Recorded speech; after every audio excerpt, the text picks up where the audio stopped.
I thank the members of the United States Senate, Senate Majority Leader Mitch McConnell, for his leadership and steady resolve. I thank Judiciary Committee Chairman Chuck Grassley for his wisdom and fairness. And I give special gratitude to Senators Rob Portman, Susan Collins, Joe Manchin, John Kyle, and Lindsey Graham.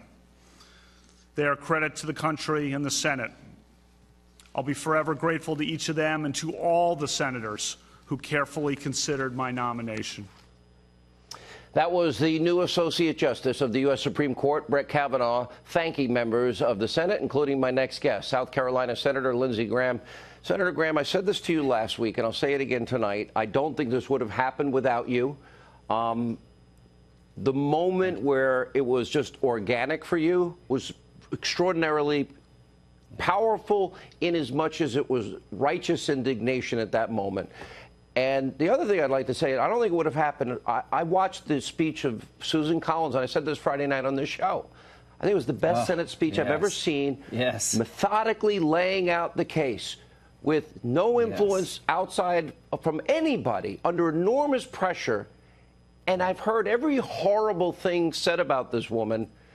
And I'm thinking, where is their sense of decency and dignity if you lay out an intelligent case, but you just happen to disagree?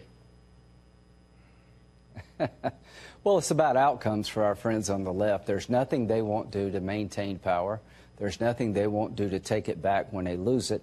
Susan Collins represented the best in the country. She thought about what she did. She explained what she did, and she made a reasoned decision. The people on the other side were going to destroy Kavanaugh if we let them, to the extent that my intervention helped a good man who was being railroaded and humiliated. I'm pleased. And to President Trump, thank you for sticking by Brett. To Brett, thank you for having the courage to stay in there when a lot of people have quit. I'm forever grateful to both Brett Kavanaugh and President Trump.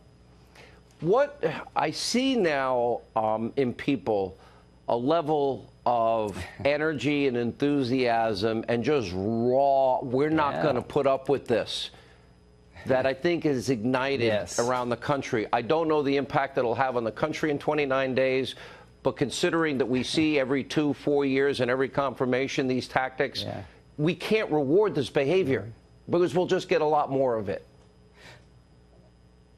I think that's what Susan was understanding, is that if she legitimized this process, God help the next person to be nominated for the Supreme Court. If we legitimize this process, the rule of law gave way to the mob rule. The Hirano standard is horrific. What was insulting is the way that the senator from Hawaii took everything we hold near and dear. By the way, and threw it Senator, over you shouldn't be saying that. You should shut up and sit down, she said. She said men should shut up and sit down. Shut up, Senator, and sit down. The only thing that goes for me, too. Yeah, thank you. I appreciate it. Thank you very much. And it's probably right half the time. But the people of South Carolina gave me my voice, not the senator from Hawaii. And I chose to use it in a fashion that I thought, I think, what a lot of people were thinking. And Senator Collins gave the best explanation why a reasonable person would vote for Judge Kavanaugh. And we're going to take this to the ballot box. 29 days from now, you got a decision to make, America. Do you want to live in the world of Senator Hirano, where you're guilty until proven innocent because you're a Republican, you don't have a presumption of innocence? Or do you want to live in the Susan Collins world, where you'll actually be heard, listened to, and evaluated? You know, Senator, I've been in this game. I'm now starting my 23rd year at Fox tonight, and 30 years on radio. I've been pretty lucky. I've been waiting any minute for it all to come crashing down like everyone else. But I will say this. You're good to go. You're good to go. When you look at the progress we've made as a country, I haven't heard one idea from the other side that will improve the lives of the people that matter most. The people in South Carolina and the people in the rest of this country that are seeing the economy boom, our security get beefed up in ways we never imagined just 2 short years ago. Well, there's 2 issues in this election. Everything else has kind of gone by the wayside. Are you okay with what they did to Kavanaugh? Is this the America you want to pass on to your children?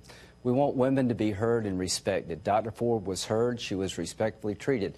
But we also want a constitutional process that protects all of us, not just Republicans, not Democrats, but all of us. And here's the other question on the ballot. what do you have to lose? Well, I tell you what, if we lose, you got a lot to lose. You're going to have a smaller military, you're going to have a bigger government, you're going to have less money in your pocket. If they win, you're going to have a bunch of people who are organized around the idea of hating Trump. So I would say there's a lot to lose if you turn over power to my Democratic colleagues. There's a lot to lose in this election, and I hope you understand that. All right, Senator Lindsey Graham, I don't know if this would have happened without you. You did your constituency in South Carolina. You served them well. You served the country well. We are forever in your gratitude for that. Thank you, sir.